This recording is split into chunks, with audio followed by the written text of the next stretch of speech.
Hey, Facebook! Look who I have with me, the fabulous Lori Baker. I think that's the best word to describe you. Thank you, Jess. Fabulous. She's an ego boost.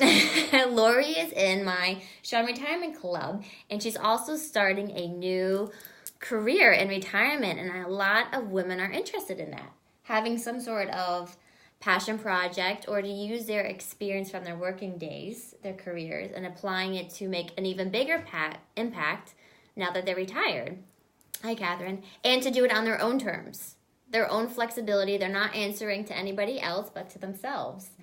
So, Lori, first, what intrigued you about the Strong Retirement Club? What got you interested? Well, I had such a fear of retiring. I've been in the same career for 28 years. It was education. I went to the high school where I taught. It was my life. My life was Roxbury High School. My life, my identity. A lot of my identity was based on my career, and I wasn't happy anymore. I knew I wanted to do something. So when I heard about your retirement club, I said, this might be something to kind of give me that extra kick that I needed. And it did. It did. The first day of our club, I've talked to you about this, Jess had a table full of cards. And we had to pick up the card that we thought we would like to receive upon retirement. We had to write 3 things in the card that we would like to do upon retirement. Yes. And on the front of the card, we had to write the date that we hoped to retire. And I wrote 12/31/18, and my date of retirement was 1/1/19. So, one day yes. That is really about manifesting and putting it out there, what you want to accomplish. So that was a push you needed. Absolutely. And I know you've spoken about not feeling alone going through that decision. Mm-hmm. Because I don't know about you, but I see a lot of women, they get all these people chirping in their ears. Well, you shouldn't retire. You'll be bored at home. You shouldn't leave. You'll regret it. But having a community of women who are like, no, you can do this. You got this. This is how you can get it done. And also seeing women who are retired in the club probably help pull you absolutely forward. And just knowing that I wasn't the only one that was afraid of that transition. Yeah. That it is normal to be afraid. You do feel alone because other people don't understand what you're going through. But the club gave me that support that and of course you too, but it gave me the support that I needed to make that decision and move into that next chapter of my life. Yes, which is exciting. And you are one of our success stories because she's the first retired Strong Retirement Club member to retire during the club.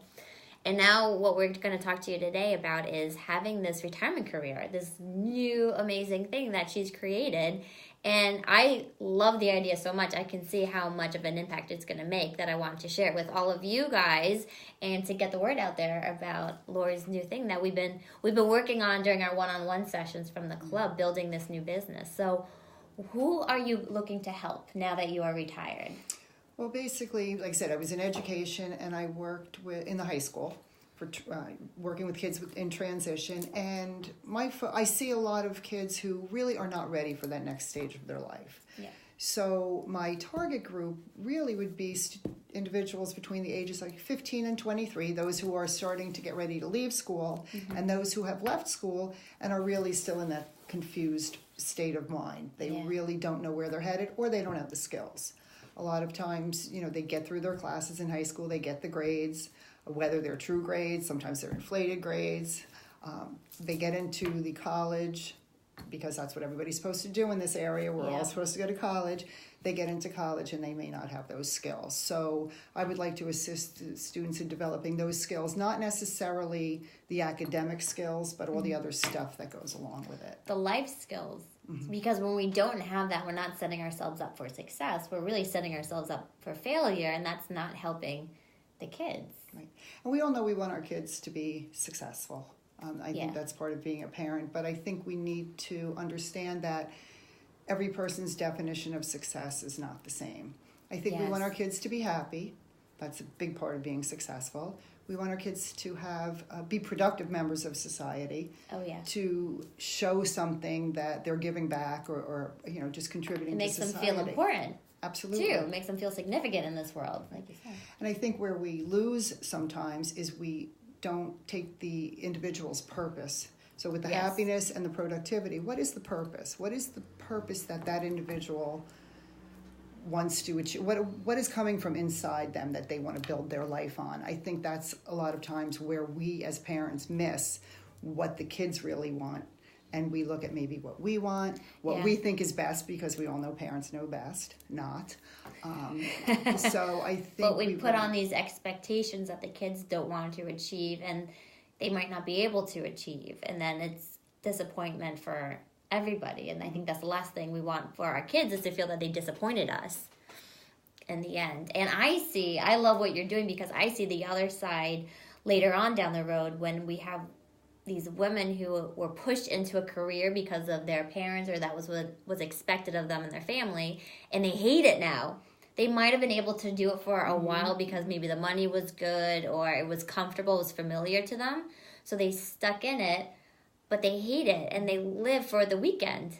Every Monday morning they dread their alarm going off, and they'll either go back to school to do something else, so they're wasting money then, or they're just dreading work every day, or they're looking to retire and do something else. So starting off kind of with more open-minded absolutely to what the possibilities, it sounds like. Absolutely. And to support each individual's purpose, to help them to know what that purpose is by becoming self-aware, being aware of strengths and weaknesses, likes and dislikes, the nature versus nurture. Sometimes we have an ability that we don't help to flourish, but sometimes if we don't have that innate ability, you can, my husband is 4'9", okay? He's a stocky guy. He could have never been a professional basketball player. He just doesn't have that build, He just doesn't have that innate ability. You have to look at what sometimes what your kids' innate abilities are, and allow that to flourish. Just real quick, Jess, I just want a quick story. Oh, of One course. of my son's friends, he went to a very prestigious college, was in the top 10 of his class, came out of college making more money than I will ever see. Hated it. Absolutely hated it. He was living in a really nice apartment on the Upper West or East Side, balcony overlooking Central Park. He said, "I'm done." He left. He actually worked as an intern for a while at my son's gym. Now I know who you're talking and about. he is living out in Colorado. Gave up that. He's still doing very well for himself. I hope you don't mind I'm talking about you, Joe. But Shout out to Joey. Yes. But, he had to step back and say, what do I want? Yeah. And my own two sons, the same thing. They're both successful. Not because of me. They're both successful because they found what was a passion for them. Yes. They found a purpose, and they took that purpose and became productive utilizing those purposes. And thank God they're happy. Yeah, that's the most important thing, making sure our kids are happy. But sometimes it takes kids a little bit longer than others. Absolutely. To find out what their passions are. So is it about giving them the space or the support? I think both. Or some sort of path that allows them to not spend all the parents' money and go into debt and all these things with college and loans and stuff, but to give them a different option to figure out what is it that they really want to do for the rest of their life, instead of putting them in this box that we should do. I think when kids are young, it's great that they start to, they're exposed to a lot of different things. A lot of times we have our kids play sports, but we forget about the art world, the music world, there's so animals, there's so many things out there that you can do with little kids that besides sports, or other people put their kids just in the music. They don't expose them to other things. I think to expose them, and then around that middle school time, to start to say, okay, what do you want to stick with? And what do you want to maybe get away from a little bit? There's reading clubs at the library that I know some middle schoolers who just they love to spend that one evening a week reading with other kids. My kids probably would not have loved that. Okay, but there seems to be more programs out there. I know growing up it was basketball. That was the only sport my school offered, and luckily I ended up loving it. But it seems to be more popular. Maybe social media is helping that and stuff. But all these different opportunities out there for kids. I know as a new mom, you get a whole list of things that the towns offer and the libraries offer, different groups and stuff. So hopefully that will help. Absolutely. And again, to try and really help your kid to take a look at themselves and what they do like. What makes them happy? And then allow them to expand on that. And, when it starts to turn into choosing a career for yourself, to be able to put all those pieces together from growing up and to try and say, okay, this is what I really enjoy doing. This is what I really did not like to do. It's so important that we as people know what we don't like as well as what we do like. And I don't know if we pay enough attention to that. If your kid hates doing homework and has not done a homework assignment at all during high school without a fight, you might want to consider spending $50,000 sending your individual child to college right out of the gate, because maybe that's just not in his wheelhouse, and that's okay. And I know a lot of parents don't agree with me when I say that, but I really feel strongly about that. Mm-hmm. And I could give you story upon story about kids who... Because you've seen it. All the time. Yeah. All the time. You're not just having this theory out of thin air. Mm-hmm. You've seen it from 30 years of experience. And it causes a lot of conflict in the home. And financial hardship also. Yeah. So, a lot of negativity, a lot of emotions and stuff. So it's probably more open communication. Absolutely. Between them, and having somebody like Lori who's outside of that relationship come in. She's neutral, right? A mediator to help both parties to hear each other and understand where they're coming from. A paid nag. Yeah. Parents. Yeah, so the parents aren't nagging them anymore. You get this one.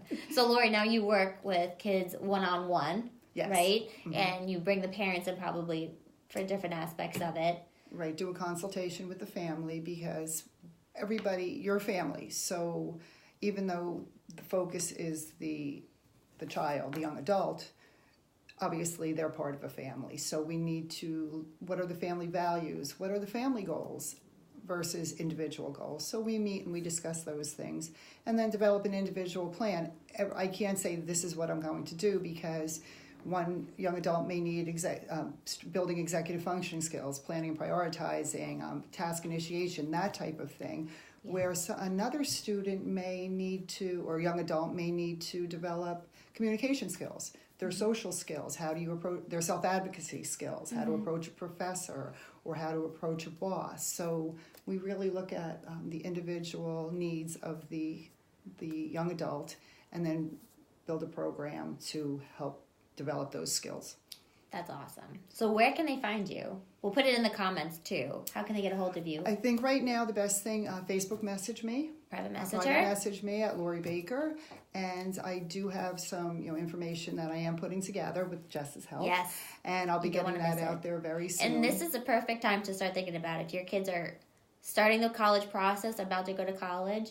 So even if they are going to go to school, they make the most of that's cool. The school, the tuition you're paying, and they're going to be more efficient. And it's going to better serve them now and when they leave college, when they leave that safe place too.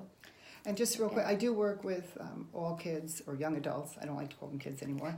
But I do focus mostly on the ADHD, high-level or autism, and learning disabilities. That's my specialty as far as my past career. Yeah. So that's where your heart is. That's where my heart is, yes. Yeah, that comes out. See, I told you she was fabulous. My ego booster. So, thanks for joining us today, Lori. We'll make sure everyone who needs you gets in contact with you. Thanks for watching, everybody. Thank you. Have a good one.